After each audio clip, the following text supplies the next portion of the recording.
I think we've seen very clearly in the U.S. conflict with Iran, which of course is still ongoing, that U.S. forces are very vulnerable to cheap drones, to ballistic missiles that Iran has been launching against U.S. bases in the region.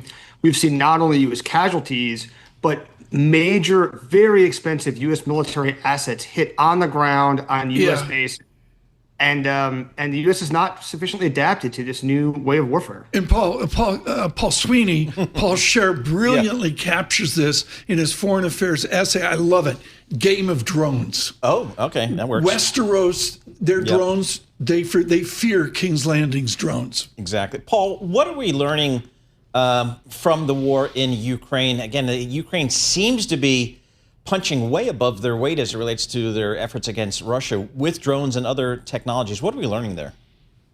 I think we've seen in prior conflicts, drones have played a role, but they've been fairly marginal. Maybe like how you would think about the role that aircraft played in World War I. And with the war in Ukraine, we've now transitioned to a world where drones are really foundational to the conflict. Ukraine is producing over 4 million drones a year. They are the dominant way that Ukraine is now inflicting casualties on Russian forces. The front lines are populated with drones up in the sky, watching constantly, and it's changed warfare on the ground. It's thinned out the front lines. It's made the war much more three-dimensional, where both Ukraine and Russia are looking at threats from above. And so it's been, I think it's really no exaggeration to say, a total game changer in how wars are being fought. And the thrust of your article is the frustration every single American has, whatever their thoughts are. Okay, we're really good at building like an F this or an F that jet. Why can't we build cheap drones in Kentucky? We should be able to, right? So, the U.S. is a much bigger country than Ukraine. If Ukraine can crank out 4 million drones a year, the U.S. should be able to do far in excess of that. The problem is that the Pentagon bureaucracy, the defense industry is so sclerotic, it's so slow, and it's encumbered by so much red tape and all these perverse incentives that drive towards big, expensive, exquisite weapon systems and make it hard to build things that are cheap and inexpensive and fast. Paul, Gerald Ford, aircraft carrier, $13 billion, F-35 Lightning, $90 million per unit. Sure. And aren't we worried, Paul Sweeney, about like drones killing our soldiers and sailors? And this goes to the point, Paul, when we think about the Strait of Hormuz, I mean, before the war, it was, in fact, an open waterway. One could argue with some of these new technologies and the newfound belief in Iran that they, in fact, can control the strait. How do you think about that part of the world with the strait?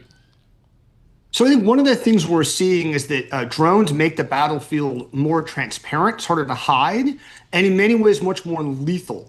And so it's harder to just defend yourself against these drones and missiles that are coming from above. So that's true on the front lines in Ukraine. It's also true in these really narrow choke points like the Strait of Hormuz, where it's easy or easier for Iran to put in mines, small boats in the water laden with explosives, missiles, drones, to harass ships moving through the straits, which is a really tight area, versus trying to protect against that. Building a protective bubble is really hard to do. Do you have an advocate in Congress? Are there anybody in Congress saying that we've got to build $35,000 drones?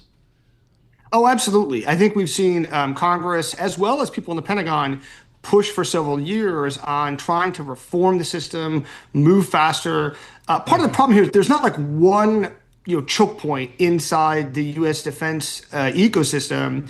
There's a whole bunch of components that make it harder, some of which have to do with how the Pentagon sets requirements for its weapon systems. Some of it has to do with acquisitions processes. Some of it has to do with money. And some of it's just cultural. It's just a willingness to take risks. Well, I'm going to interrupt physicist and say it's like 95% cultural. I mean, it's like Hyman Rickover in Submarines years ago. We're addicted to big toys, right? I think that's very true. And it's going to require a big cultural change to say, hey, we're going to be willing to go fast, take risks, do things that might not work, build things that are cheap and expendable. Right. That's really like 180 degrees from where the U.S. military has been for the last several decades.